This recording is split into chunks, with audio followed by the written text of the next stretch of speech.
3 weeks ago, my mate Dave sent me this panicked voice note at 11 p.m. You know the ones. He'd just slapped down $2,000 on a BMW X5 deposit and basically begged me to talk him off the ledge. Mate, tell me I'm not being an idiot for even looking at something else. He goes, so I drove this instead, the Jaecoo J8, and look, it accelerates faster than my mate's hybrid Q7. The interior honestly shames my cousin's Mercedes GLE, and it costs almost $50,000 less. By the end of the week, I totally got why Dave was tempted. But I also found the one thing, and I mean the one thing, that made me tell him to keep his deposit. Stick around, because this reveal, yeah, it's a good one. Here's the thing about Dave's situation, and honestly, it's probably yours too if you're watching this. Luxury SUV prices have gone completely mental. Inflation's pushed them into six-figure territory. And then this Chinese flagship rocks up offering proper plug-in hybrid performance for under $60,000 fully loaded. On paper, it's the ultimate inflation-busting bargain. It's exactly the kind of car that makes you question everything you thought you knew about affordable luxury. But, and I need you to hear this, don't let the premium leather and those massive screens fool you. There's one shocking, honestly, kind of inexcusable flaw hiding in the back of this car. Literally, in the back. And it absolutely ruins it for a very specific type of buyer. I'll tell you exactly what it is in a minute, and whether it's a deal breaker for you. Promise. Okay. So step inside, and the J8 immediately starts playing mind games with you. I literally caught myself doing what Dave would have done, running my thumb along the dash trim, half expecting it to feel cheap, half hoping it wouldn't, and you know what? It didn't. The layout is pure Mercedes. The step dash, the door-mounted seat controls, the floating screens, but the actual build quality. Honestly, it feels better than some modern Benzes I've been in recently. The switchgear has that heavy, expensive damping. You even get a Sony sound system with speakers built straight into the driver's headrest for private phone calls, which is actually kind of brilliant when your mate's calling to talk absolute nonsense. But look, the tech isn't flawless, and this is where things get a bit frustrating. The infotainment screen is snappy, responsive, no complaints there, but they've buried the climate controls deep inside it.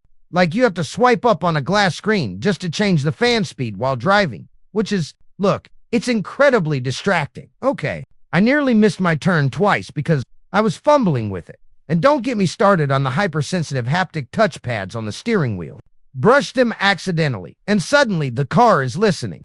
I spent half my drive accidentally triggering voice commands. You'll quickly find yourself yearning for real, physical buttons. Sometimes old school is just better. Out on the road, though, this is where I stopped thinking about Dave and just started grinning like an idiot. The J8 is a heavy beast, 2.2 tons. That's not light, but you genuinely wouldn't know it off the line, thanks to that plug-in hybrid powertrain.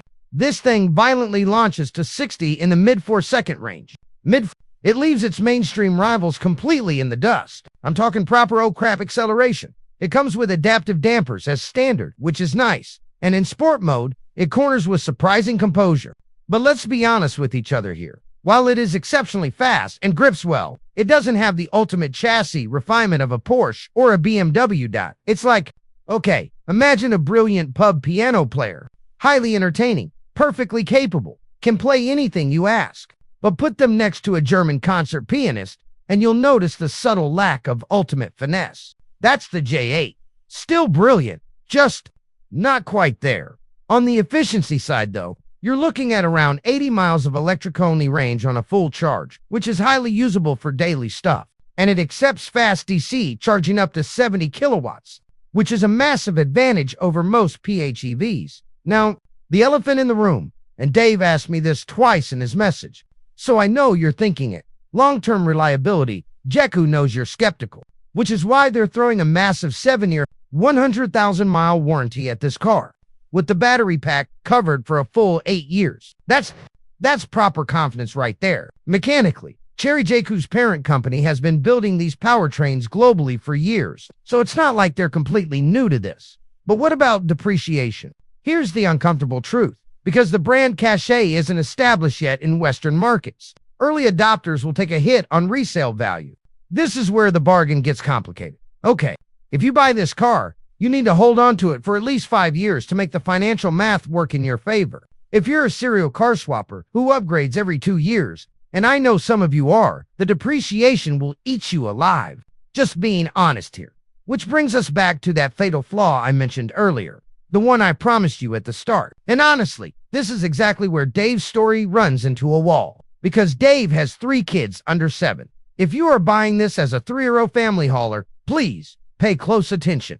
Despite being a massive luxury SUV, it only has TWO ISOFIX child seat anchor points in the entire vehicle. None in the front, none in the third row. 2, and worse, if you buy the 6-seater version, there is literally no button to slide the second row seats forward. Getting into the third row requires this awkward, undignified climb through the middle gap that will absolutely ruin your back. I tried it, and I'm 32, and my back still hurts thinking about it. So here's the message I actually sent back to Dave. And here's the brutal verdict for you too. If you have 3 toddlers in car seats, or you regularly need to put adults in the third row, do not buy this car. It will frustrate you every single day. Every single day. But if you have older kids, or you simply want a ridiculously fast, hyper-luxurious 5-seater SUV with a massive trunk, the Jaecoo J8 is the ultimate cheat code. You are getting 85% of a fully loaded German luxury SUV for 50% of the price. That's just hard to ignore. As for Dave, he's still deciding. Poor bloke. But if you're in his exact position needing genuine 3-row practicality and proper family space, you should be looking at the new Hyundai Santa Fe instead. I completely expose all of its hidden quirks in my full review. Click the video right here to see why it might actually be the reigning champion of family SUVs. See you over there. Cheers.